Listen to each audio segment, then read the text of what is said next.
these two cars.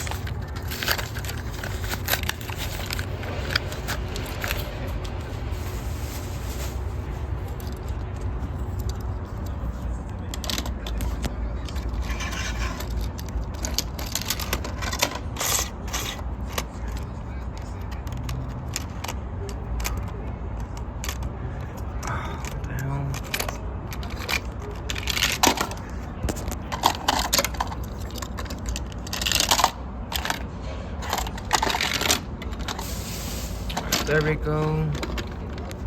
You guys have it.